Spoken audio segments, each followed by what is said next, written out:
Hi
everyone, good evening.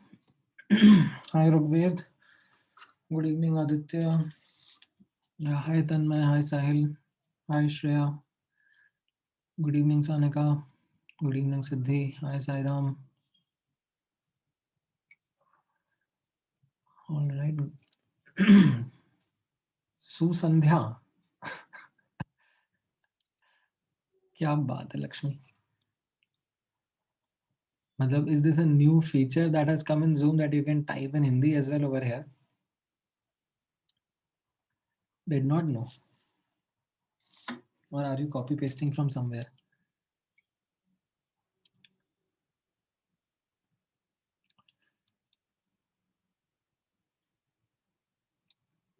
अच्छा. All right. ठीक है. सो एक क्विक रिकैप ले लेते हैं हम लोगों ने लास्ट क्लास में क्या देखा था. ठीक है. सो लास्ट क्लास में हम लोग थर्मोकेमिस्ट्री का डिस्कशन कर रहे थे.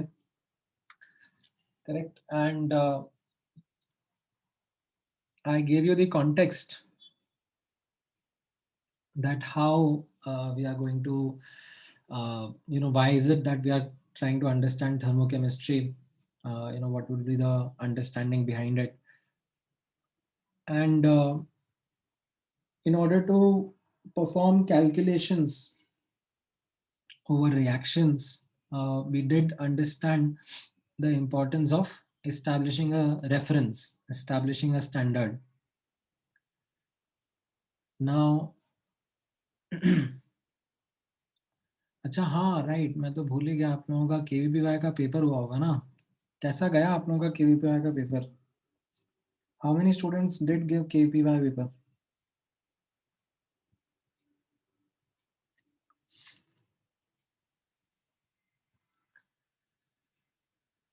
बस 2 ही ने दिया है, बाकी किसी ने केवीपीवाई का पेपर नहीं दिया?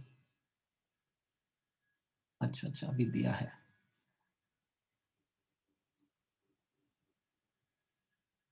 हाँ हाँ, केवीपीवाई का पेपर इज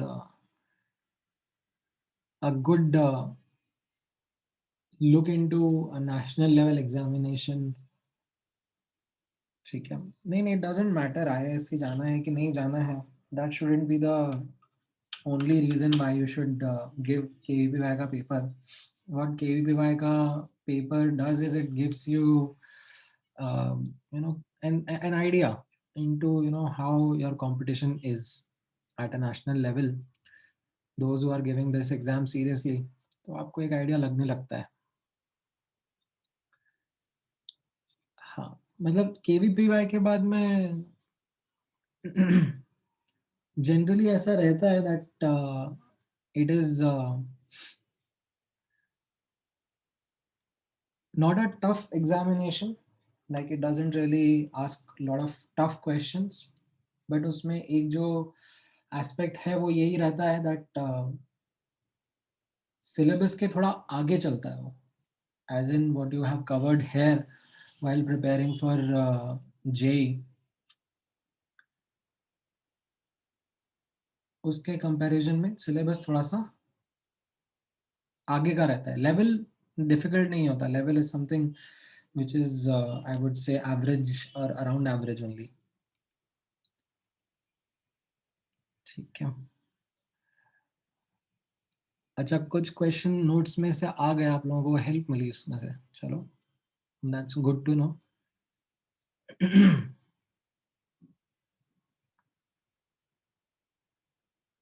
हाँ हाँ, उसमें 9th-10th की केमिस्ट्री में से क्वेश्चंस आते हैं, वो तो आप लोगों ने प्रीवियस ईयर पेपर्स देखे होंगे तो उससे आपको थोड़ा आइडिया लगा होगा.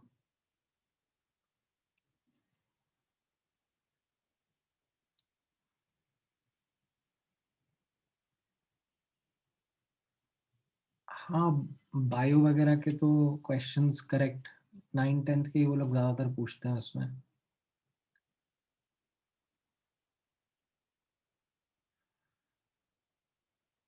हम्म, वो तो है.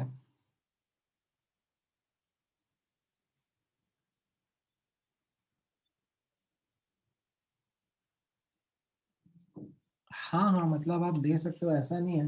इनफैक्ट कई स्टूडेंट्स 12th में भी देते हैं केवीपीवाई का पेपर. हाँ, although it is something which is advised that priority पर आप अपना जेई का पढ़ाई रखोगे, because जेई के स्कोर के बेसिस पर is where you are going to you know get exposure to almost all the colleges that are there. KVPY is more of a, you can say, a benchmarking kind of an exercise. जो top करते हैं of course उनको scholarship मिलती है, and they also have a option of joining the आईआईएससीज. That is all there. चलो अच्छा है, मैं देखता हूँ, मैंने पेपर एक्चुअली देखा नहीं. इस बार का पेपर आ जाएगा, अभी देख लूँगा, ऑनलाइन दिख जाएगा कैसा है. चलो गुड है. ऑल राइट, तो थोड़ा सा आगे बढ़ते हैं अपन लोग, अपने करंट टॉपिक के ऊपर फोकस करते हैं. सो या as I was saying, last class में हम लोगों ने थर्मोकेमिस्ट्री का डिस्कशन करते वक्त ठीक है, we did understand this part of standard enthalpy of formation. ठीक है, ये वाला स्टैंडर्ड स्टेट पहले मैंने आपको समझाया था, that what does standard state mean. ठीक है, एंड देन बीच में ये एंडोथर्मिक एक्सोथर्मिक टर्म्स थे, इनको मैंने ज़्यादा डिस्कस नहीं करा। ठीक है, ये आपको ऑलरेडी पता ही थे। Then this was the key focus, defining standard enthalpy of formation. ठीक है, and standard enthalpy of formation हमने किस तरीके से डिफाइन किया था? हम लोगों ने एलिमेंट्स के लिए डिफाइन किया है, कंपाउंड्स के लिए डिफाइन किया है, and then we use that to calculate the enthalpy changes of a reaction, right? That was our last important learning. So elements का enthalpy of formation हम लोगों ने define किया था किस तरीके से, that the most stable naturally occurring element का enthalpy of formation 0 रहेगा, and compounds के लिए we had focused on this definition that enthalpy of formation of a compound is the enthalpy change when 1 mole of compound is formed from its constituent elements in their most stable naturally occurring form. Doesn't matter if the reaction actually happens in real life or not, but that is how we define it.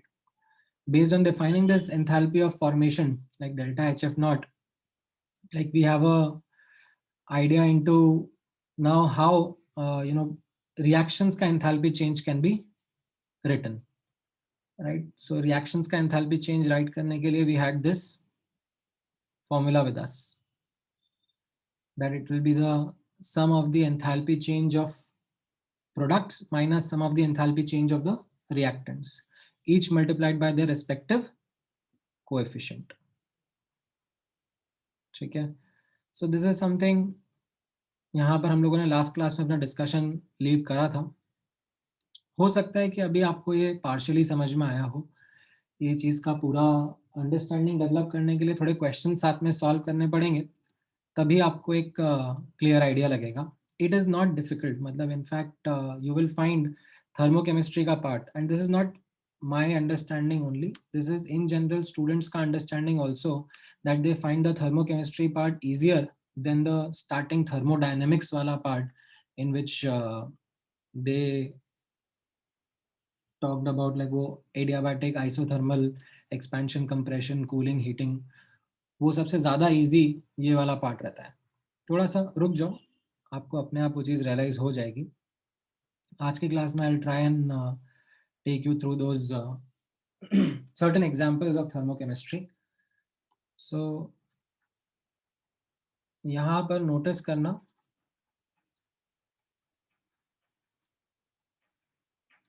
हम लोग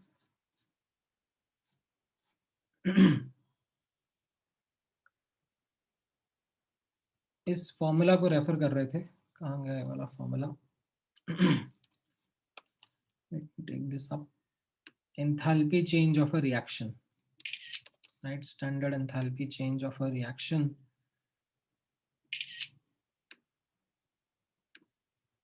How to write it in form of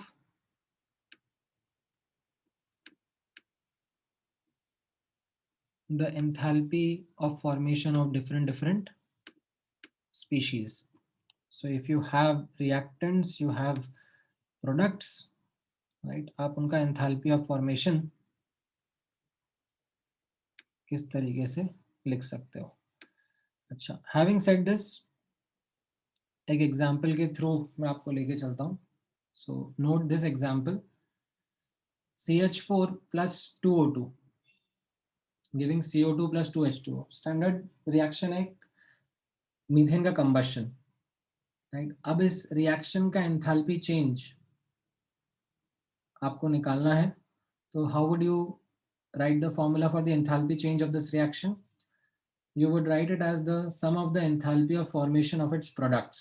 The products are CO2 gas and H2O liquid. Multiply them by their stoichiometric coefficients. ठीक है, CO2 का coefficient 1 है, H2 का coefficient 2 है. So this is the sum of the enthalpy of formation of the products minus sum of the enthalpy of formation of reactants. ठीक है, reactant में यहाँ पर मीथेन है और ऑक्सीजन है, so you write the enthalpy of formation of methane as a compound, and you write the enthalpy of formation of O2. Now, standard enthalpy of formation of O2, जो elements हैं in their most stable naturally occurring form, that is 0. तो question में आपको इसका data नहीं मिलेगा, बाकी तीन का डेटा मिल जाएगा, and you just substitute in this formula and get the answers. That is the simplest kind of question that you get in thermochemistry. ठीक है. Now, यहाँ पर अब आप notice करना,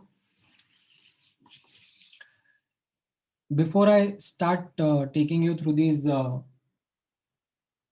numericals, एक बहुत ही simple अंडरस्टैंडिंग, हाँ, डेटा मैं आपको दूंगा ना, अभी अपन लोग शेयर करेंगे, डिस्कस करेंगे किस तरीके के क्वेश्चंस हैं, आपको थोड़ा कंफर्ट आएगा. So before I start giving you data, before I start asking you to solve questions, some simple logical points which are mentioned under this topic called as Hess law of heat summation. Although knowing the fact that enthalpy is a state function, you could have very well understood them logically. किस तरीके से देखना, because of the fact that enthalpy is a state function and an extensive property, you can understand the following observations. अगर कोई reaction है A goes to B और उसका enthalpy change X है, ठीक है, प्लस X है, then if I write the reaction in the opposite way, B goes to A, तो enthalpy change would be minus X kilojoule per mole. ऐसा क्यों? Because enthalpy is a state function.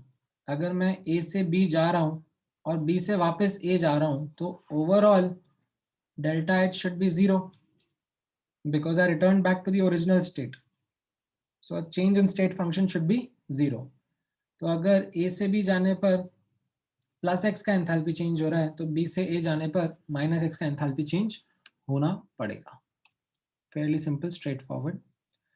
अच्छा, अगर A से B में जा रहा हूं और उसका एंथैल्पी चेंज X है, then if I write the reaction as 2A going to 2B, then the enthalpy change should be written as 2X kilojoule. What is it based upon? It is based upon the fact that enthalpy is an extensive property, as in it depends upon the size or the amount of the system. अगर A goes to B जा रहा है, यानी कि इसको हम लोग कैसे रीड करते हैं, 1 mole of A is giving 1 mole of B. तो जो भी एनर्जी एक्सचेंजेस हुए, से x joule kilojoule per mole. But if I represent the equation as 2A goes to 2B, then how do I read this? I read this as 2 mole of A giving 2 mole of B, and correspondingly the enthalpy change also becomes double, because enthalpy is an extensive property. It depends upon the size of the system. ठीक है. Okay, Sumit का question है, sir A goes to B X है, तो 2A goes to B क्या होगा? अरे chemical reaction थोड़ा ना चेंज हो जाएगा ऐसे. What I meant was कि अगर आपका एक रिएक्शन है, something like calcium carbonate giving calcium oxide plus CO2, right, तो ऐसा थोड़ा ना आप मर्जी से इधर एक कोफिशिएंट और उधर दूसरा कोफिशिएंट मल्टीप्लाई कर देते हो.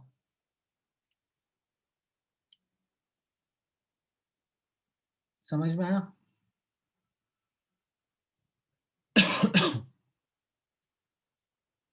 नहीं नहीं, अरे बाबा, तुम तो एकदम ही मतलब गलत क्या करते हो तुम. कभी कभी तो तुम मुझे ऐसे अमेज कर देते हो यार. What I mean to say, Sumit, यहाँ पे नोटिस करना. For example, you have this reaction, N2 gas plus 3H2 gas is giving 2NH3 gas. ठीक है, इस रिएक्शन का डेल्टा H इससे X. ठीक है, I am saying that if I write the reaction as 2N2 gas plus 6H2 gas giving 4NH3 gas, ठीक है, then delta X would be 2X. Or if I write half N2 gas plus 3 by 2 H2 gas is giving NH3 gas, then delta H would be how much now? बताओ Sumit. Correct, x/2. अभी समझ में आया? Okay. अच्छा, next observe करना है यहां पर. इफ आई, ठीक है, मैं मिटाता नहीं हूं, चलो मैं तुम्हारे लिए रहने देता हूं, वरना तुम बाद में कंफ्यूज होते रहोगे. अगर मैं इसको ऐसे लिख दूंगा 2NH3 giving N2 gas plus 3H2 gas, तो the delta H will be -x. ठीक है, ऑलराइट. अच्छा, अब लास्ट वाला पार्ट भी नोटिस कर लेना यहाँ पर. अगर A गोज टू B का डेल्टा H x है and B goes to C का डेल्टा H y है, and if I add the two and I get the third equation, right? What is happening? Let's say if I call this equation as 1, if I call this equation as 2, and if I call this equation as 3, and what I'm finding is that 3 can be formed by adding 1 and 2, then I can say that delta H3 will be equal to delta H1 plus delta H2. Again, because enthalpy is extensive, it is additive in nature. ठीक है, समझ में आया गुरुदेव?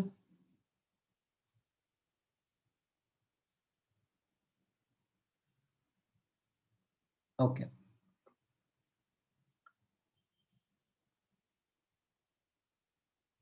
Now, क्या कह रहे हो यश? We can define any reaction releasing or absorbing 1 kilojoule heat. Is it of any importance? Not really. मतलब कुछ स्पेसिफिक कॉन्टेक्स्ट में आपको यूज करना होगा तो आप करने के लिए कर सकते हो, but typically the reference of measurements are on the basis of the quantity of reactants or products, not based on the quantity of heat released or absorbed.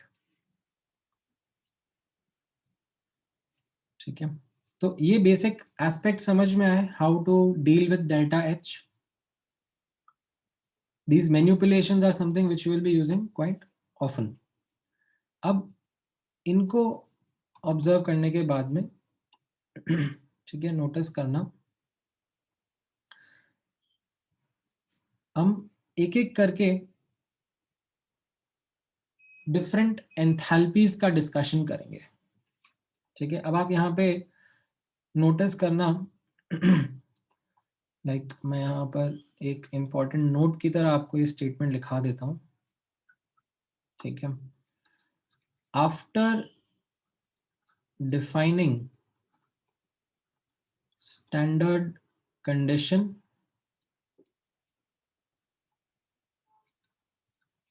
standard enthalpy of formation. ठीक है, किस किस का define करा हम लोगों ने? Elements का एज वेल एज कंपाउंड्स का.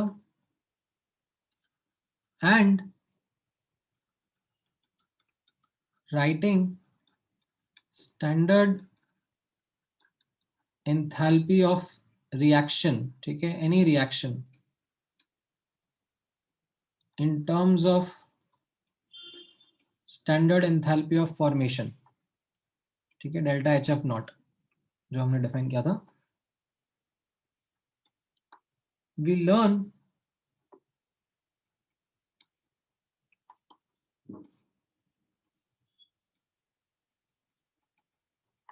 certain standard enthalpies. ठीक है, we learn this standard enthalpies and we learn their definitions and application. जैसे आप लोगों ने ऑलरेडी कुछ सीखी हुई है, ठीक है, you might remember learning about certain standard enthalpies. For example, do you remember this?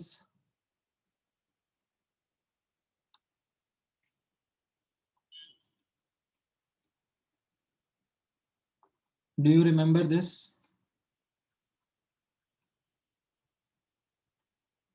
क्या क्या था ये? This was ionization enthalpy, electron gain enthalpy, ठीक है, hydration enthalpy, राइट। इनफैक्ट इस चैप्टर में आपने लैटिस एंथैल्पी भी सीखा था, इस चैप्टर में नहीं, इसके पहले वाले में, ठीक है। This is I E, E G, H E, L E, like there are many, and ये सब जो एंथैल्पीज आपने सीखे थे, इनमें an important learning was their definitions, ठीक है। Their definition play a very important role in standardizing what these are, ठीक है।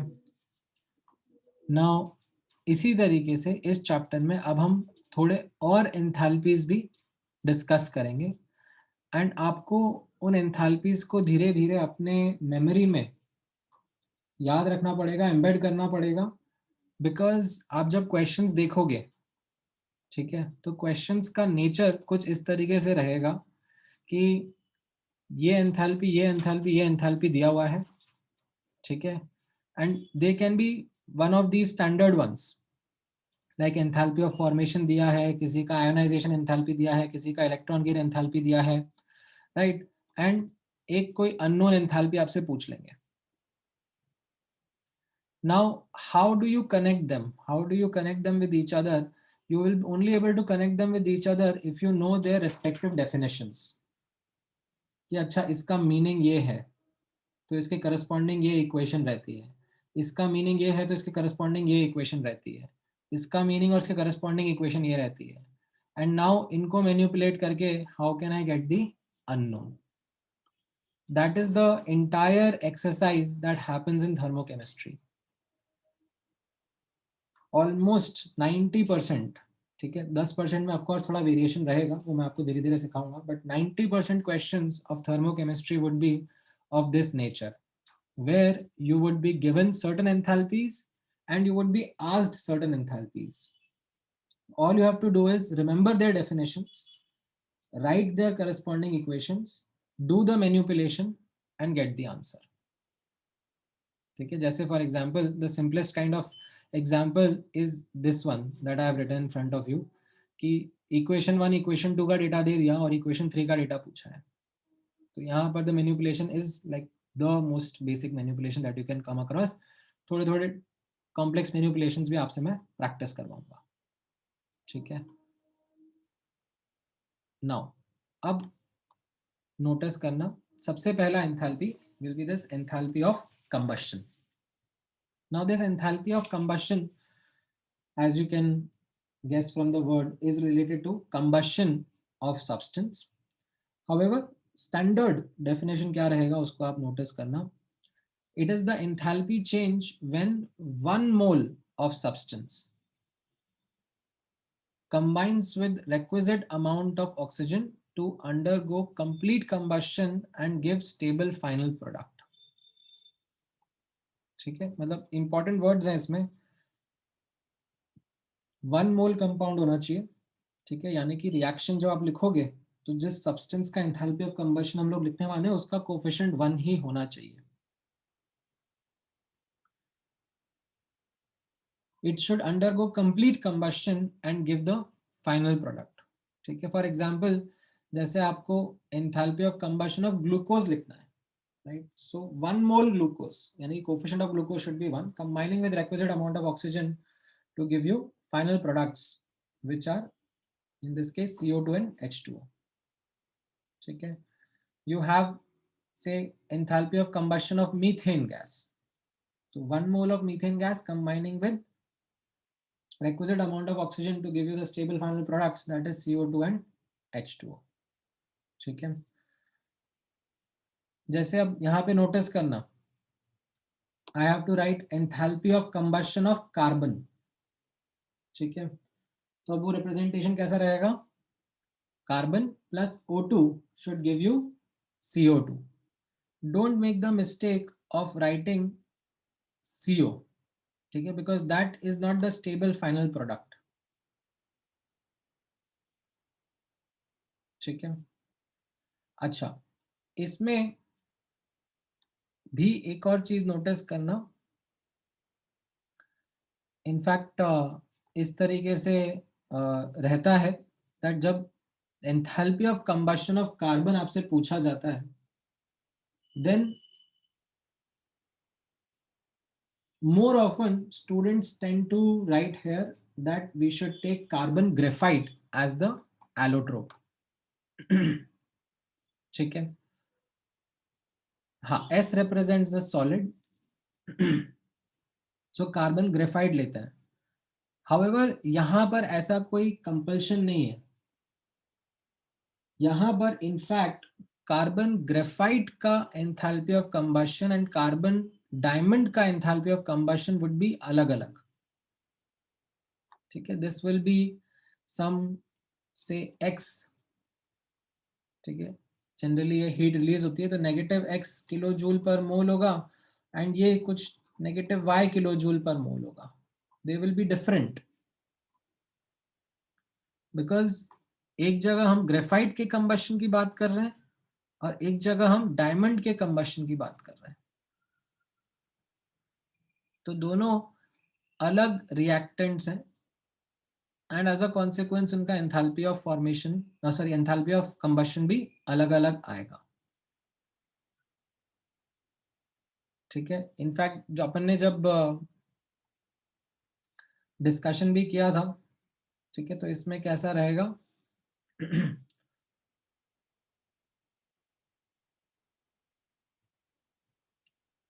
नहीं, चलो वो अभी मैं नहीं बताता आपको, थोड़ा और कंफ्यूज हो जाओगे.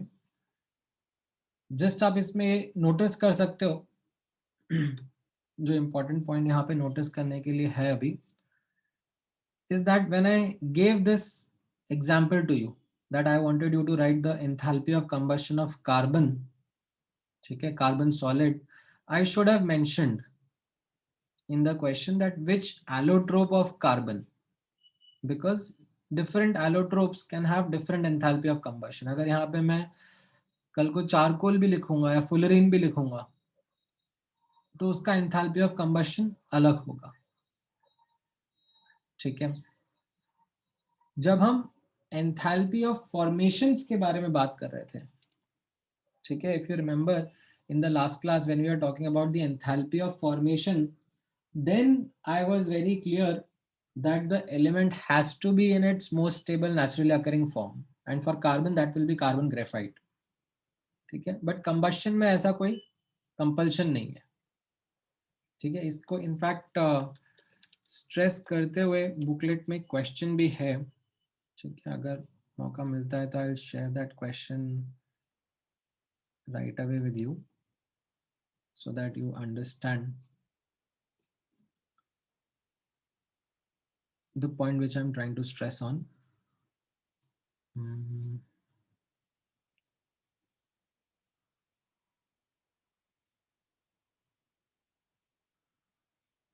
Okay. दो क्वेश्चंस लिखूंगा साइमल्टेनियसली,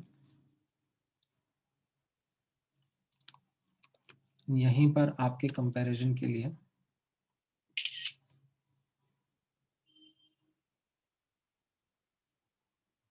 रुको,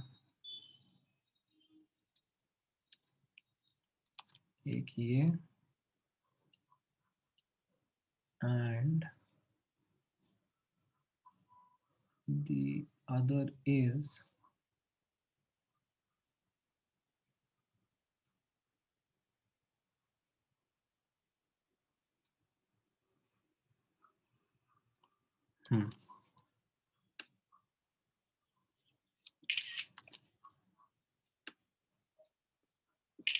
this one.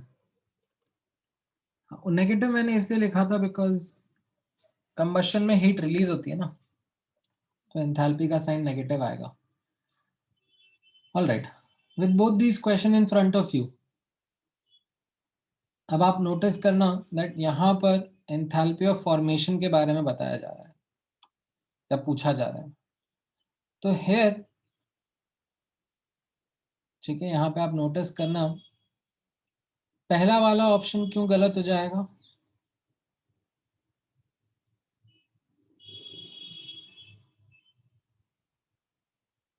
करेक्ट, यहाँ पर ऑक्सीजन लिक्विड में लिखा हुआ है, ठीक है, that is what makes this incorrect. All right, दूसरा option, what about the second option? This is also incorrect. इसमें क्या गड़बड़ हो गया? बिकॉज यहाँ पर कार्बन डायमंड के फॉर्म में लिखा हुआ है। करेक्ट, यहाँ पे ग्रेफाइट होना चाहिए था। तीसरा ऑप्शन,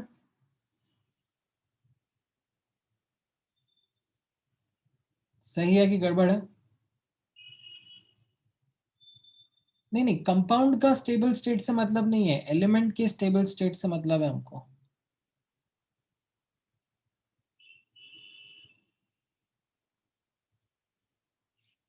यहां पर ये गड़बड़ हो गया एंड इसका रीजन था दैट जिसका एंथैल्पी ऑफ फॉर्मेशन लिखा जा रहा है उसका कोफिशिएंट 1 होना चाहिए।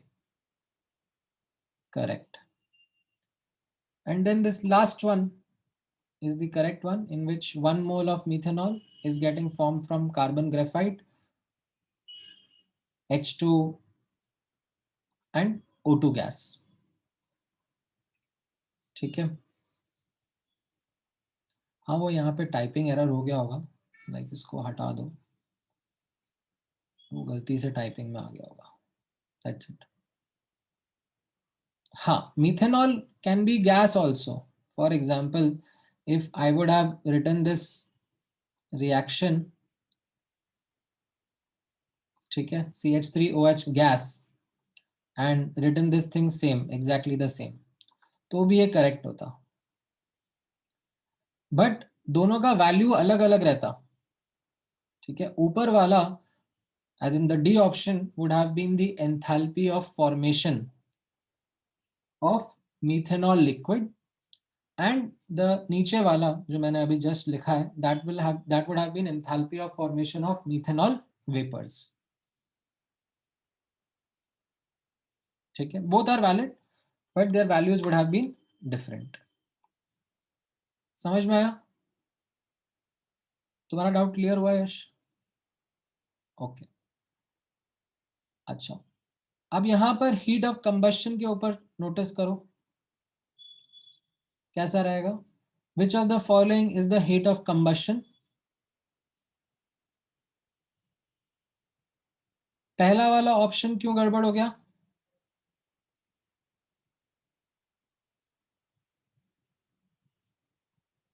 ग्रेफाइट की वजह से गड़बड़ नहीं हुआ सुमित, इट इज बिकॉज यहां पर CO लिख दिया है।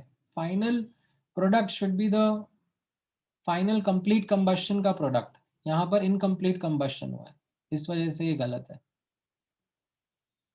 ठीक है, दूसरा वाला ऑप्शन ये सही है, doesn't matter it is carbon graphite और कार्बन डायमंड। ठीक है, ये सही रहता।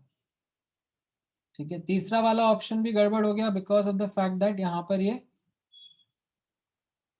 इनकम्प्लीट कंबशन लिखा है।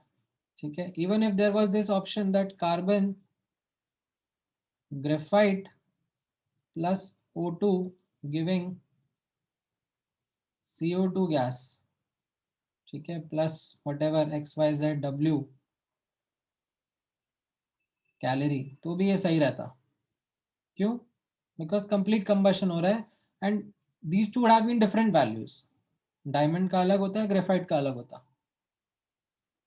ठीक है, हाँ, ये नोटेशन एक्चुअली यहाँ पे plus in the sense, okay, यहाँ पर नोटिस करना दैट समटाइम्स इन क्वेश्चंस आपको डेल्टा H ऐसे अलग से लिखा हुआ मिलेगा।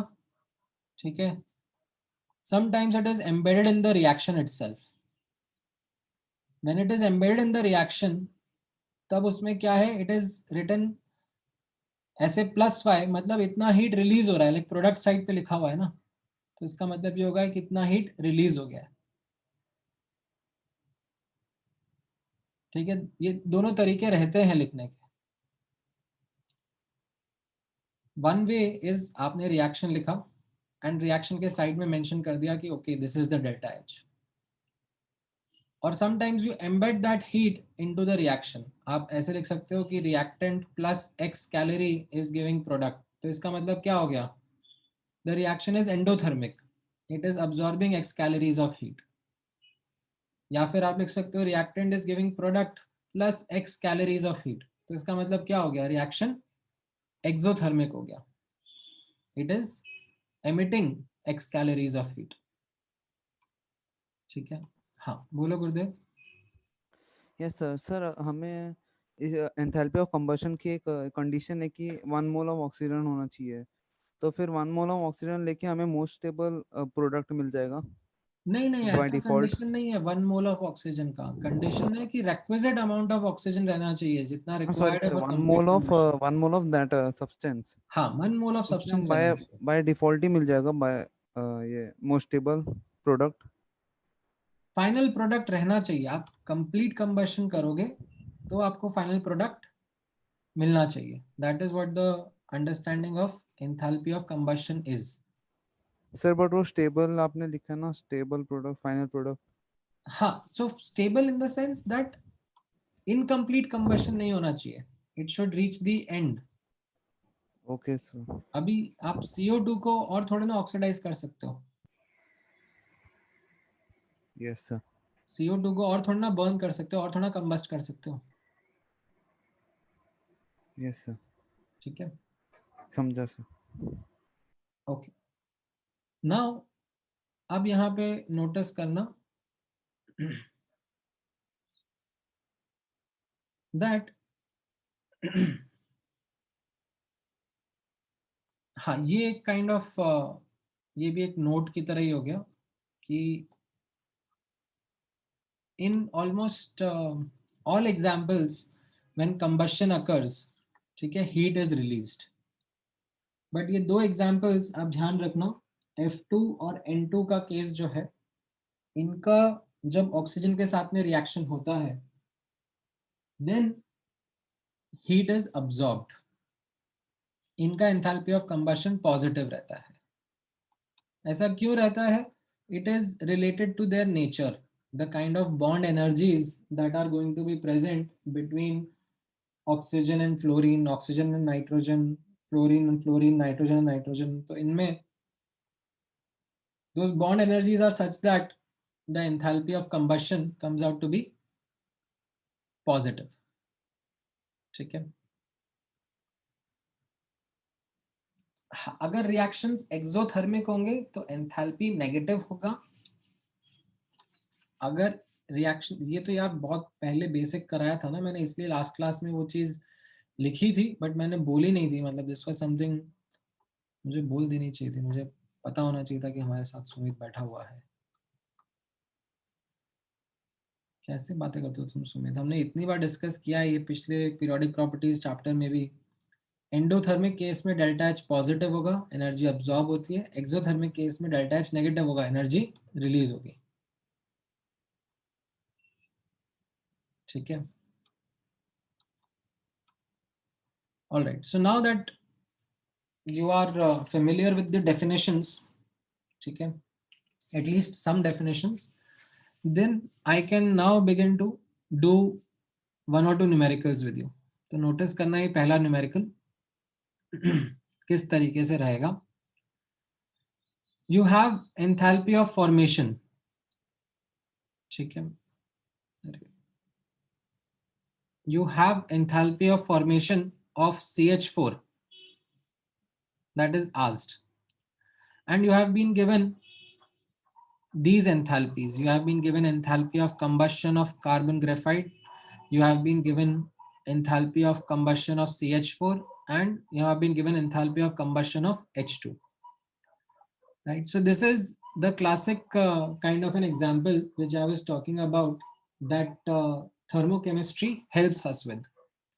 So if you would notice, कि ये जो enthalpy of formation of methane का रिएक्शन है वो कैसा रहता है, carbon graphite plus 2H2 giving CH4 gas, right. इस तरीके से कुछ ये रिएक्शन रहेगा। Now this reaction doesn't happen practically. ऐसा नहीं होता कि कार्बन का आपने एक ग्रेफाइट का बेड लिया, उसके ऊपर से हाइड्रोजन गैस पास कराई तो मीथेन बनने लग गया। However, I am asking you to still come up with that अगर ये रिएक्शन हो रहा होता तो then can you predict for me what would have been the enthalpy change? कितना हीट रिलीज हो रहा होता, कितना हीट अब्सॉर्ब हो रहा होता। ठीक है, अब इसमें आपकी हेल्प के लिए मैं कुछ ऐसा डेटा दे रहा हूं जो कि एक्सपेरिमेंटली निकाला जा सकता है। जैसे जो ये कंबशन के एंथैल्पीज हैं, हमने एक कैलोरीमीटर डिजाइन करा, उसमें ग्रेफाइट का सैंपल डाला और उसको इग्नाइट कर दिया, और कैलोरीमीटर से रीडिंग लेकर उसका हीट रिलीज्ड निकाल लिया और उससे डेल्टा यू और डेल्टा यू से डेल्टा एच रिपोर्ट कर दिया। वैसे ही हमने मीथेन के साथ भी करा और H2 के साथ भी करा। तो ये डेटा हम लोग एक्सपेरिमेंटली निकाल सकते हैं। Then based on this data, can you let me know what should be or what would be the value of enthalpy of formation of CH4?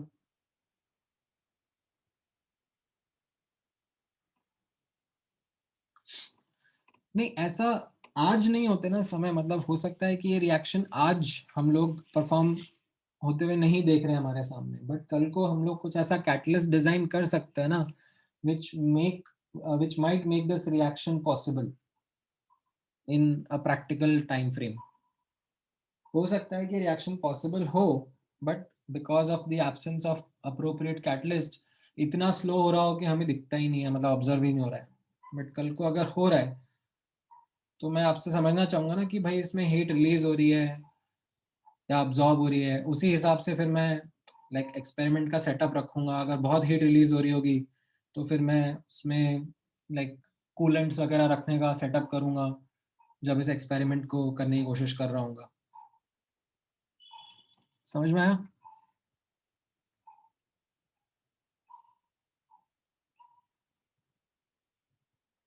All right, तो कुशल ने आंसर दिया है। कुशल ने क्या आंसर दिया है? -963 किलो जूल पर मोल। किसी और का भी ऐसा ही आ रहा है क्या? I don't know the answer, एक बार नीचे स्क्रॉल करना पड़ेगा वो, बट अगर आप में से किसी ने निकाला है तो लेट मी नो। ठीक है, तरीका क्या रहेगा? Based on your knowledge of definition of these enthalpies, write down their equations, manipulate those equations and find relationship between them. यही आपका होल एंड सोल तरीका है। ठीक है, चाहिए तो मैं थोड़ा सा हेल्प कर देता हूँ।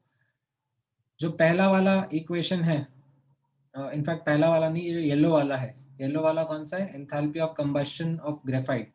ये इसका इक्वेशन रहेगा, carbon graphite plus O2 giving CO2। Enthalpy of combustion of methane का ये पिंक वाला इक्वेशन रहेगा, और enthalpy of combustion of H2 का ये ब्लू वाला इक्वेशन रहेगा। ठीक है, अब वो ब्लू है कि पता नहीं कौन सा कलर है, क्या बोलते हैं लोग इस फैंसी कलर को? टील, टर्कोइस, कौन सा कलर होगा ये वाला? ब्लू तो नहीं बोलेंगे यार, ब्लू थोड़ा मतलब ऐसे गंवार हो जाएगा।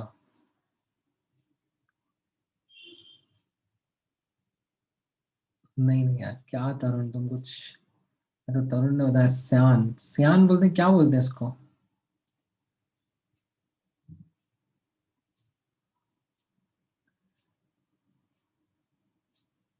चलो चलो ठीक है, हाँ हाँ, मतलब जैसे काम में, मतलब तुम्हें आंसर निकालने में इतना इंटरेस्ट नहीं आया जितना फटाफट कलर बताने में इंटरेस्ट आ रहा है। आंसर बताओ तुम लोग।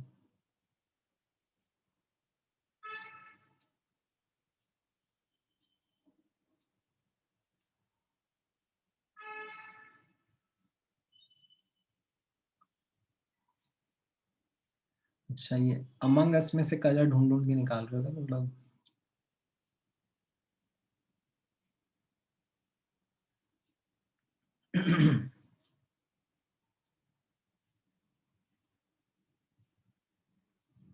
अरे मैंने तो आंसर ही लिख दिया यहाँ पे, छुपा लेता हूँ। तो ये फोर्थ वाला जो है, ये आपको निकालना है फ्रॉम दीज 1, 2 एंड 3। ठीक है, एंड वो मैनिपुलेशन आपको करनी है। ठीक है, अब यहाँ पे ध्यान से नोटिस करना, जब फर्स्ट टाइम, अच्छा इतना पार्ट तो समझ में आ गया आपको, एटलीस्ट ये वाला पार्ट तो आपको समझ में आ गया, जो ये फर्स्ट पार्ट था, that based on the knowledge or definition of the enthalpies you were able to write down the equations। ये equations तो आपने लिख लिए हैं, ठीक है।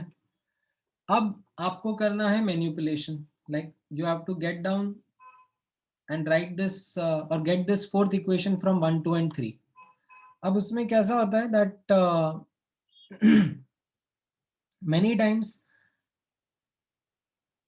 फर्स्ट अटेम्प्ट में स्टूडेंट्स नहीं समझ पाते हैं, उनको नहीं आता है, स्ट्राइक होता है कैसे करना है।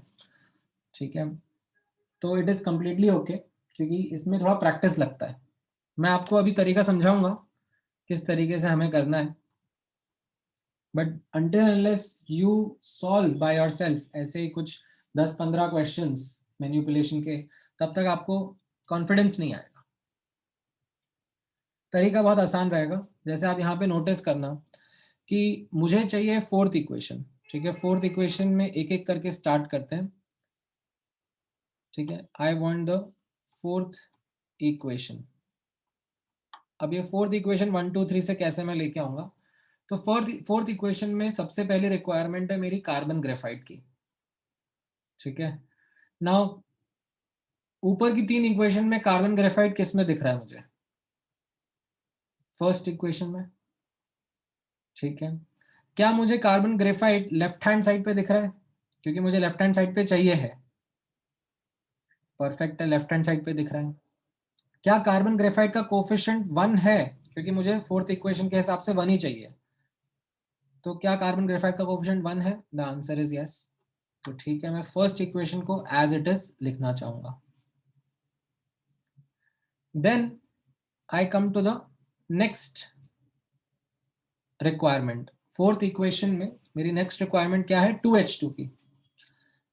Now when I look at these 3 equations, मुझे H2 दिख रहा है सिर्फ थर्ड इक्वेशन में। मुझे लेफ्ट हैंड साइड में चाहिए, यहाँ पर लेफ्ट हैंड साइड पे प्रेजेंट है, बहुत अच्छी बात है। बट मेरे को कोफिशिएंट यहाँ पर 2 चाहिए, बट थर्ड में तो यहाँ पे कोफिशिएंट 1 ही है। तो what I will do is I will multiply the third equation by 2 and simply add it to the first equation, ताकि मेरा 2H2 लेफ्ट में बना रहे। अब लास्ट रिक्वायरमेंट है मेरी CH4 की। ठीक है, CH4 किन में प्रेजेंट है? इन तीनों इक्वेशंस में, थर्ड सॉरी सेकंड इक्वेशन में। अच्छा, मुझे CH4 चाहिए राइट हैंड साइड पर, बट यहां पर CH4 कहां पर है? लेफ्ट हैंड साइड पर। कोफिशिएंट 1 ही है, मुझे कोफिशिएंट 1 ही चाहिए, यहाँ पे भी कोफिशिएंट 1 ही है, बट मुझे अब चाहिए राइट हैंड साइड में। तो अब मैं क्या करूंगा? I will manipulate this, I will reverse this। तो रिवर्स करने पर क्या होता है? मेरा साइन उल्टा हो जाता है। ठीक है, ये जो सेकंड इक्वेशन है इसको मैं रिवर्स करूंगा, ताकि ये CH4 राइट हैंड साइड पे आ जाए, और ऐड कर दूंगा। ठीक है, राइट, ऐड कर रहा हूँ नेगेटिव साइन के साथ में। समझ में आया ये? और डिटेल में अगर आपको जाना है तो यहाँ पे मैंने और डिटेल में इसको एक्सप्लेन किया हुआ है। फर्स्ट इक्वेशन को मैंने एज इट इज लिखा, second equation sorry third equation को मैंने 2 से मल्टीप्लाई करा तो ऐसा बन जाएगा, एंड जो सेकंड इक्वेशन था उसको मैंने रिवर्स कर दिया, तो उसको मैं -2 कर रहा हूँ। अब आप इनको ऐड करोगे तो नोटिस करोगे CO2 CO2 कट जाएगा। ठीक है, H2 H2O कट जाएगा, राइट, O2 ये यहाँ पर 2O2 था, तो ये O2 और ये O2 भी कट जाएगा, तो क्या बचेगा, C + 2H2 गिविंग CH4। समझ में आया? तो जो मेरा डेल्टा H4 है, that can be related to these delta H in the following way. Delta H4 will be delta H01 plus 2 times delta H03 minus delta H02. अब इनके values ऊपर दिए हुए हैं, उनको मैंने सब्स्टिट्यूट करा, तो मेरा आंसर आ गया -73 किलो जूल पर मोल।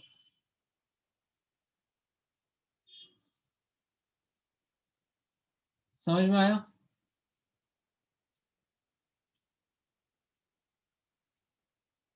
ठीक है, प्रैक्टिस में कराऊंगा आपको, अभी के लिए एक बार पहले समझ में आना चाहिए।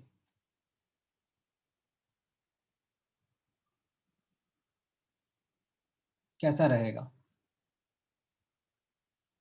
नहीं, answer you have to report as -73 kilo joule per mole only, because that minus sign hold a significance. What does that minus sign represent? That this enthalpy is energy released, like heat released.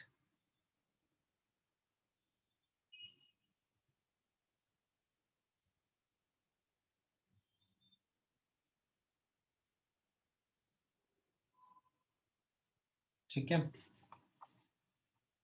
हाँ। So how I subtracted 2 के लिए मैंने क्या करा, मैंने 2 को उल्टा करके ऐड कर दिया, तो that is equivalent of subtraction. 2 को मैंने उल्टा करके ऐड कर दिया ना, तो CO2 और CO2 कैंसिल आउट हो गया, H2O और H2O कैंसिल आउट हो गया, राइट, एंड O2 एंड ये जो 2 O थे, ये 2 O2 कैंसिल आउट हो गए। ठीक है, डेटा आपको यहाँ पे ऊपर दिया हुआ था। ठीक है, डेटा कैसा दिया हुआ था, दैट ये जो डेल्टा एच कंबशन था, वन कितना था, -393। ठीक है, एज इट इज डेटा डालने का है। फर्स्ट इक्वेशन का -393 था, देन सेकेंड इक्वेशन का -890 था, एंड थर्ड वाले का -285 था, तो वो मैंने एज इट इज डाला है। ठीक है, आप नोटिस करोगे। ठीक है, साइन की हेरा फेरी एक जगह भी करी, गड़बड़ हुआ, तो फिर आंसर गलत आ जाएगा।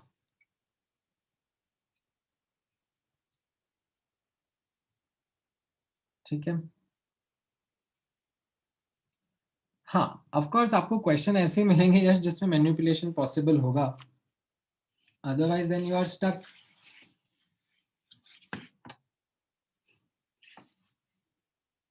ठीक है, चलो। अच्छा, ये तो चलो वापस उसी के ऊपर हो गया, कोएफिशिएंट की इंपॉर्टेंस के ऊपर, that what would be the equation of standard enthalpy of combustion of C2H6। तो sometimes students tend to not write the fractional coefficients, they are like कि ये 7/2 नहीं चाहिए, तो वो सब जगह 2 से मल्टीप्लाई कर देंगे, but then that would not be a correct representation of the standard enthalpy of combustion of C2H6। जिस कंपाउंड के कंबशन की बात करी जा रही है उसका कोफिशिएंट 1 होना ही चाहिए। ठीक है, अच्छा, नाउ इसी के एडिशन में, ठीक है, ये जो क्वेश्चन मैंने अभी आपको बताया था, इसी के एडिशन में I am going to talk about this concept of bomb calorimeter. Now because आपने फिजिक्स में अब ये चीजें पढ़ ली है, तो आपके लिए रिलेटिवली काफी आसान हो जाएगा समझना, it will be a piece of cake. So जैसा मैंने आपको ये ऊपर वाले क्वेश्चन में बताया, that certain enthalpies can be experimentally understood, right, such as these combustion enthalpies, these can be typically understood using this device called bomb calorimeter. So this is the experimental measurement of delta H combustion. अभी bomb calorimeter कैसा रहता है, it operates on the function on the condition of constant volume. तो इसमें कैसा रहेगा, you have a chamber, you call it bomb, इसके अंदर आप अपना sample ignite करते हो, it is surrounded by a water and an oil bath which is completely insulated, and because of this ignition, because of this combustion happening in this chamber, there is a heat release which increases the temperature of this water bath. ठीक है, and there is a thermometer to measure कितना temperature rise कर रहा है। ठीक है, तो यहाँ पर अब ऐसा हो जाएगा that heat released due to combustion is used to raise the temperature of calorimeter. Now calorimeter का हीट कैपेसिटी आपको पता होता है, ठीक है, this is something which you would know before hand कि आपने जो भी सब्सटेंस यूज किया है, वाटर यूज किया, ऑयल यूज किया, उसका हीट कैपेसिटी आपको पता होगा, ठीक है। Delta T is something which you will observe from the thermometer experimentally, तो आपका जो भी हीट एक्सचेंज हुआ, कितना हीट रिलीज हुआ, वो आपको पता पड़ जाएगा, that will be the heat release. अब नोटिस करना मैंने यहाँ पे सबस्क्रिप्ट में वी क्यों लिखा हुआ है, because it is the heat release under constant volume conditions, ठीक है। तो यहाँ पर ये हीट रिलीज हो जाएगा under constant volume condition which was your unknown. The heat capacity and delta T R, as I said, you already know them or have measured them, ठीक है। नाउ अब नोटिस करना, हमको चाहिए था delta H, so you remember that Q V was equal to delta U and delta H was equal to delta U plus delta P V, right, और delta N G R T, ये मैंने आप लोगों के साथ ऊपर discuss किया था, that delta U was equal to delta H plus delta N G R T. यहाँ पर एक क्विक सेट ऑफ डेरिवेशन वापस से कर दिया था उसका, ठीक है। तो अब आपको डेल्टा यू पता है, डेल्टा एन जी क्या रहेगा इस रिएक्शन का, ठीक है, वो आप जो भी सैंपल रिएक्शन के साथ आपने कंबशन देखा होगा, ठीक है, आप उसका इक्वेशन लिखोगे और उसके हिसाब से उसका डेल्टा एन जी निकालोगे and then you will report the value over here and you will get the enthalpy of combustion, ठीक है। The only catch I would say is taking care of units. Many times students commit mistake in that, so that is where it becomes really important for you to make sure unit सही से use कर रहे हो, ठीक है। चाहिए तो मैं क्विक क्वेश्चन आपको यहाँ पे प्रैक्टिस करा देता हूँ, it will help you understand that.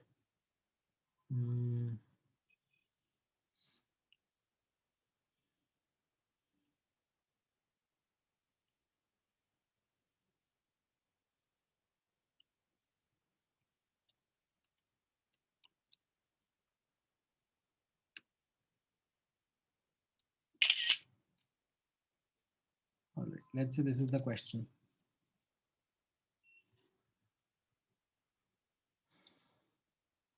इसको अभी छोड़ दो, ये रेजोनेंस एनर्जी बाद में पढ़ाऊंगा मैं, बट अभी के लिए what would be the answer to this question?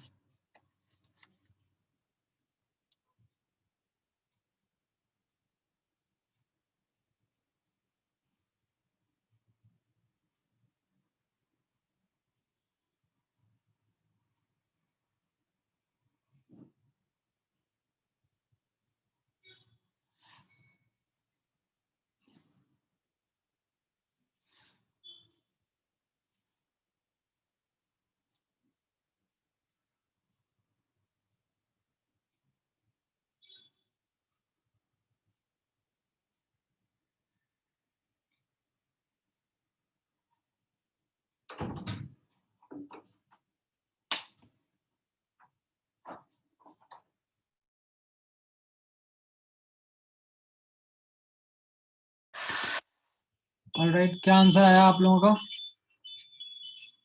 Careless mistake नहीं करनी यहाँ पे, आप देखो, इट इज C8H18। तो सबसे पहले तो बैलेंसिंग करनी पड़ेगी यहाँ पर, like C8H18 gas plus O2 gas is going to give you 8 CO2 gas and then 9 H2O liquid, ठीक है। तो 16 16 प्लस 9 25, तो इसका कोफिशिएंट 25/2 हो गया। तो डेल्टा एन जी का वैल्यू कितना हो जाएगा अब यहाँ पर, 8 plus 0, Y 0 because this is liquid, minus 1 plus 25/2, ठीक है। तो इससे आपका आंसर अब आएगा correct, and that would be how much, 12.5, 13.5, 5.5। तो it would be this A option, समझ में आया?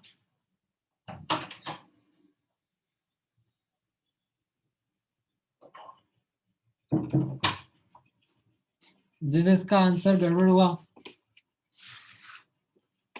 गलती पता पड़ी क्या हुई? सी ऑप्शन जिसने आंसर दिया, what was the mistake that you guys made? I guess you forgot the octane का कोएफिशिएंट.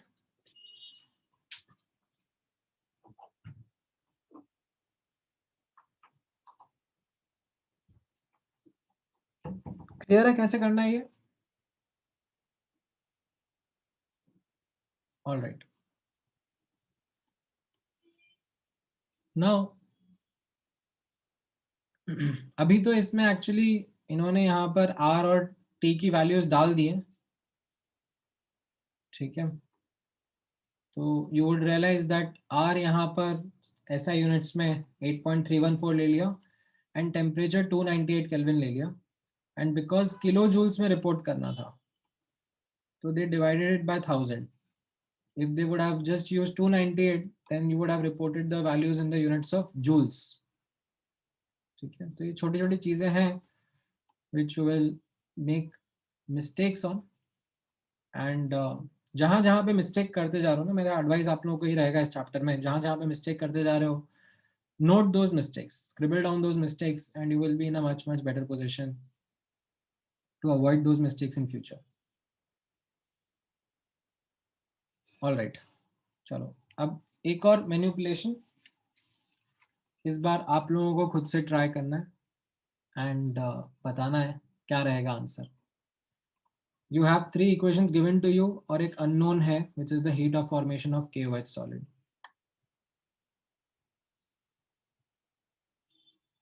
क्या रहेगा आंसर बताओ.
ऑल राइट, कुछ आंसर आ रहे हैं.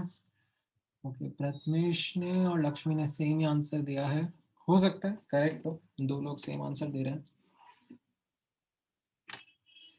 या हो सकता है दोनों ने सेम ही मिस्टेक कमिट कर दी हो. तो सबसे पहले आप क्या करोगे, अब ये heat of formation of KOH का इक्वेशन लिखोगे, right. How does the heat of formation of KOH का equation look like? It will be 1 mole of KOH solid formed from its most stable naturally occurring form of these elements: potassium solid, half O2 gas and half H2 gas. Correct. अब आपको ये 4th equation चाहिए in first, second and third से, तो एक एक करके देखेंगे. सबसे पहले चाहिए पोटेशियम सॉलिड. कहाँ मिलेगा? फर्स्ट इक्वेशन में, लेफ्ट हैंड साइड पर है. करेक्ट, लेफ्ट हैंड साइड पर है. क्या कोफिशिएंट 1 है? कोफिशिएंट 1 है, तो ठीक है, as it is first equation को ऐड करना है. ठीक है, नेक्स्ट जाते हैं O2 पर, राइट. O2 का रिक्वायरमेंट है, कितना रिक्वायरमेंट है? We want O2 on left hand side and half coefficient. अब तीनों में से सेकंड इक्वेशन में ही O2 है और हाफ कोफिशिएंट और लेफ्ट हैंड साइड पर है, तो बढ़िया चीज है. तो सेकंड इक्वेशन को भी एज इट इज ऐड कर देंगे. ठीक है। देन H2 पर जाऊंगा मैं, तो H2 फर्स्ट इक्वेशन में भी दिखेगा, सेकंड इक्वेशन में भी दिखेगा, तो आगे बढ़ते हैं। ठीक है, क्योंकि H2 पर फिर डिस्कशन करना will be painful because H2 was present in multiple equations. It doesn't make sense to discuss it. वो बाद में अपने आप सॉर्ट हो जाएगा। अभी मैं सिर्फ ऐसे कंपोनेंट्स के बारे में बात करता हूँ जो एक ही जगह प्रेजेंट हो। जैसे अब यहाँ पे KOH सॉलिड आ गया। KOH सॉलिड कहाँ पर प्रेजेंट है? थर्ड इक्वेशन में प्रेजेंट है। क्या लेफ्ट हैंड साइड पे, सॉरी राइट हैंड साइड पे प्रेजेंट है? The answer is no, it is present on the left hand side. क्या कोफिशिएंट 1 है? हाँ, कोफिशिएंट 1 है। तो अब हमें क्या करना पड़ेगा? इस KOH को राइट हैंड साइड पे लाना पड़ेगा। तो we need to take reverse of the third equation, right? तो यानी कि थर्ड को -1 से सब मल्टीप्लाई करो एंड ऐड कर दो। तो योर फोर्थ इक्वेशन बिकम्स 1 + 2 + -3। ठीक है, एंड वही चीज मैंने आपको यहाँ पे करके भी दिखाई है। 1 और 2 को एज इट इज लिखा और 3 को रिवर्स कर दिया, -3 लिखकर रिवर्स कर दिया एंड ऐड करके I am showing you how cancellations are happening. ठीक है, आप देख लो, समझ लो, which gives you the final answer of -102.4 kilocalorie.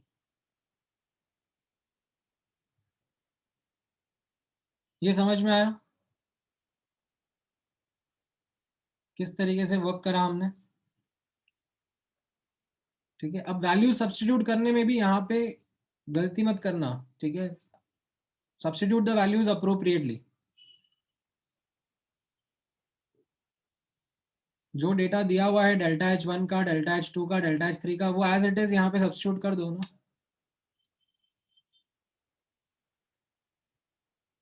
समझ में आ रहा है कैसे करना था? H2 का कैलकुलेशन मैंने बताया नहीं ना सत्या, इसीलिए तो मैंने आपको क्या बोला, यहाँ पर K के ऊपर फोकस करा। K सिर्फ फर्स्ट इक्वेशन में था। O2 के ऊपर फोकस करा क्योंकि O2 सिर्फ सेकंड इक्वेशन में था। H2 पर जब मेरा नंबर आया तो मैंने देखा कि H2 फर्स्ट में भी प्रेजेंट है और सेकंड में भी प्रेजेंट है, तो फिर मैं H2 पे ध्यान नहीं दूंगा, वो मेरे लिए गड़बड़ हो जाएगा। It will be a big waste of my time. तो I skipped H2। Then I focus on KOH कि KOH किधर चाहिए, इधर थर्ड इक्वेशन में ही है और राइट हैंड साइड में चाहिए, तो I just focus on that. I focused on K, I focused on O2, I focused on KOH। H2 would be then automatically get taken care of. I would not need to work on H2. It will automatically be taken care of. जैसा आप यहाँ पे देखोगे कि इधर half H2 है और मतलब एक्चुअली इधर यहाँ पर H2 था और यहाँ पर हाफ H2 है, तो कैंसिल आउट होके you can say half H2 बच जाएगा। तो वो हाफ H2 यहाँ पे लिख दिया मैंने। समझ में आया?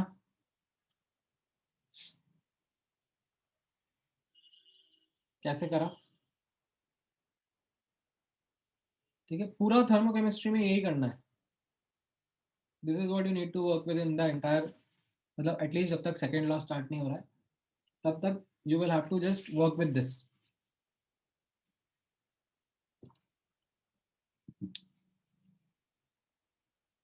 ठीक है, अब मैं आपको एक और नई इंफॉर्मेशन के साथ में इंट्रोड्यूस करूंगा। ठीक है, अभी तक मैंने आपको बेसिक क्वेश्चंस कराए and what was the crux of those questions? The crux was simply this thing, कुछ डेटा मिलेगा, कुछ डेटा पूछा जाएगा। So based on your knowledge of definition of these enthalpies, write down these equations and then manipulate those equations. अब मैं एक additional चीज एक एग्जांपल के थ्रू आपको बताऊंगा जिसका आपको ध्यान रखना रहेगा। So notice this thing in this example. अगर आप खुद से कैच कर पाते हो तो बहुत अच्छी बात है, अगर खुद से नहीं कैच कर पाते हो तो फिर देखो आप। ठीक है, गिव मी 1 मोमेंट।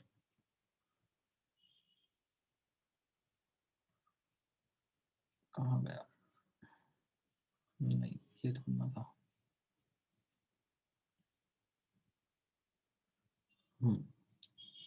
करेक्ट। ये बताओ इस क्वेश्चन का आंसर।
राइट, क्या आंसर आया?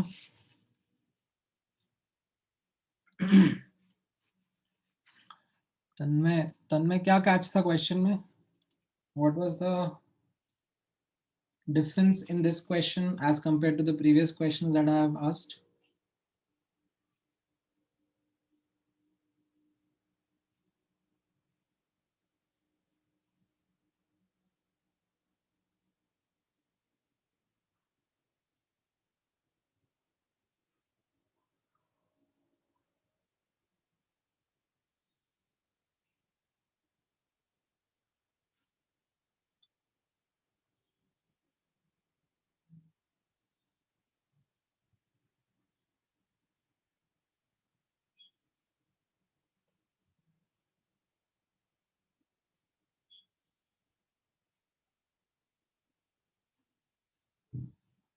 नहीं मतलब वो ठीक है, डेटा में कुछ है।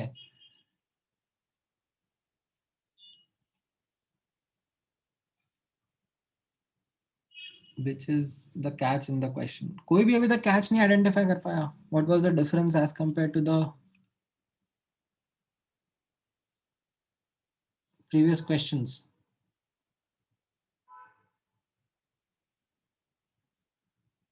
हाँ, right Tarun, right Shubham, that यहाँ पर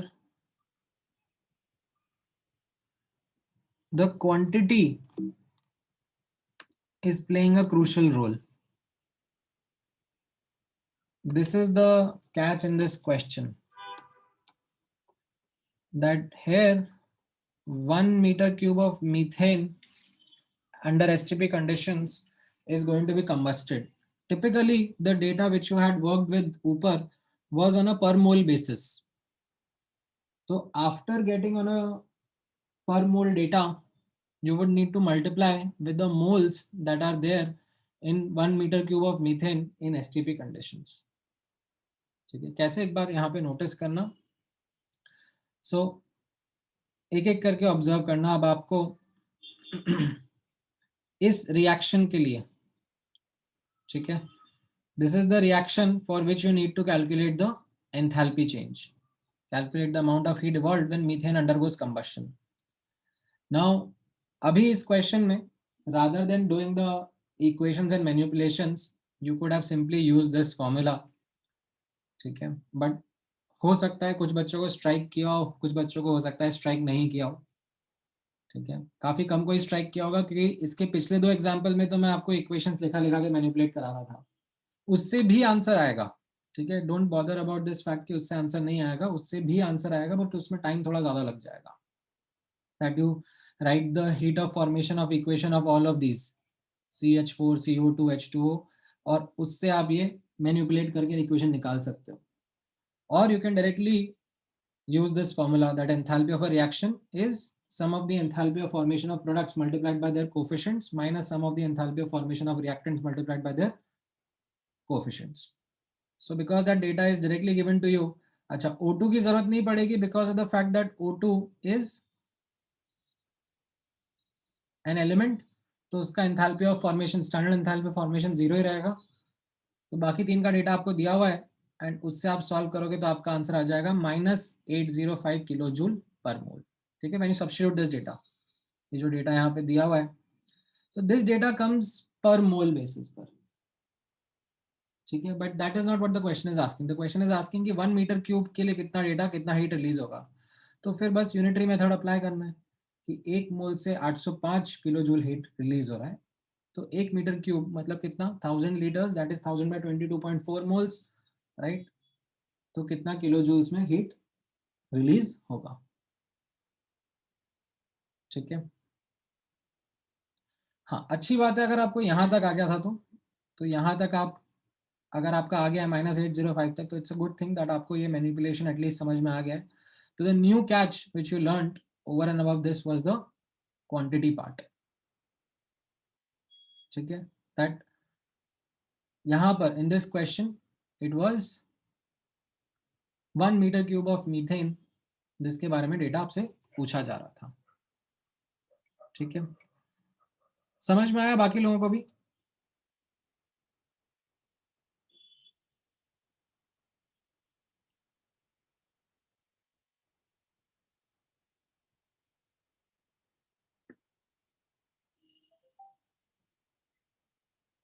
अच्छा, ठीक है, चलो इसी से रिलेटेड एक और क्वेश्चन करा रहा हूँ, ठीक है, ध्यान से ऑब्जर्व करना. One last question for today's class, it's a good question, ठीक है, थोड़ा डिफिकल्टी है, उसी के ऊपर बिल्ड कर रहा हूँ, like I am building on that learning curve only.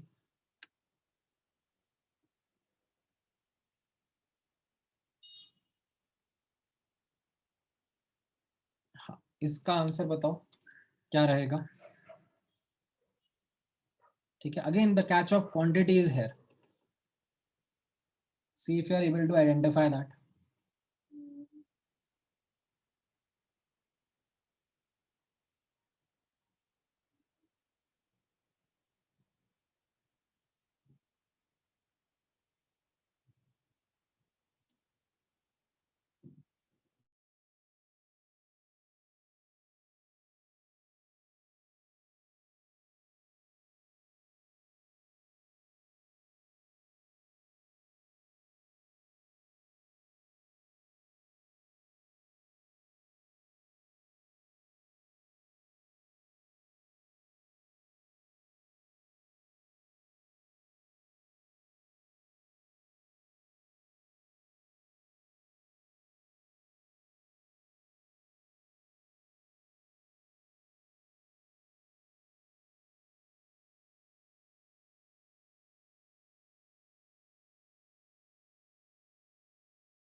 All right, so I think I have given enough time.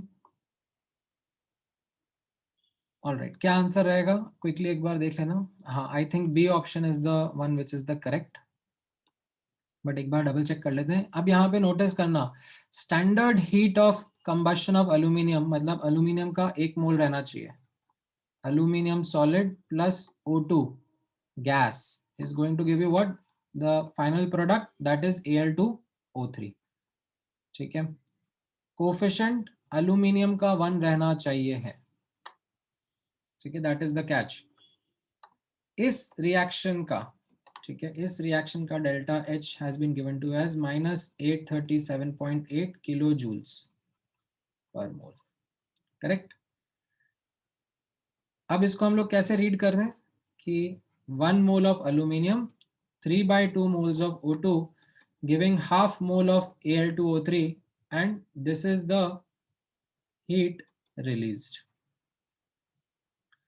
Now what the question is asking कि अगर -250 किलो कैलोरी, मतलब -250 इंटू 4.18, ठीक है, पहला तो कैच यहाँ पर है, कंसिस्टेंट यूनिट्स रखनी है. इतनी हीट अगर रिलीज हो रही है तो इनके मोल्स कितने कितने होंगे, that is what the question is asking. तो अब ठीक है, मतलब कुछ और बचा नहीं है. Like you can apply the unitary method, या तो आप एक को लिंक करते हुए यूनिटरी मेथड अप्लाई करो या डायरेक्टली अप्लाई करो, I don't mind, you will get the answer. ठीक है, समझ में आया कैसे करना है?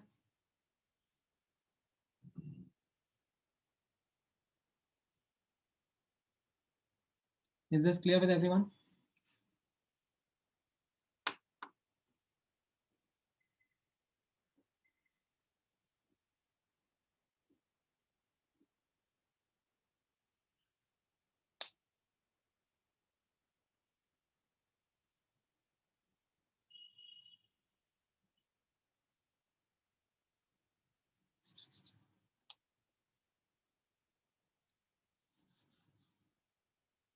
हाँ हाँ, मतलब वो यूनिट्स का कन्वर्जन तो ठीक है, वो करना ही पड़ेगा आपको. 4.2 कर सकते थे 4.18 की जगह, दैट्स ओके, क्योंकि ऑब्जेक्टिव क्वेश्चन है, ऑप्शंस दूर दूर हैं, तो that approximation you can definitely take care. ठीक है, चलो आज के लिए इतना काफ़ी है.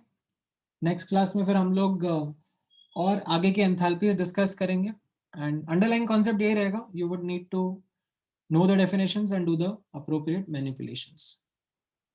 ठीक है, इस पर बेस में होमवर्क आप लोगों के साथ में शेयर कर दूंगा. हाँ, कुछ पूछना है बताओ,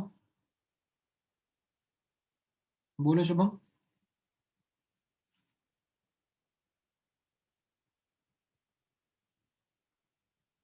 हाँ, मैं आज का होमवर्क देता हूँ, साथ में फिर डिस्कस कर लेंगे.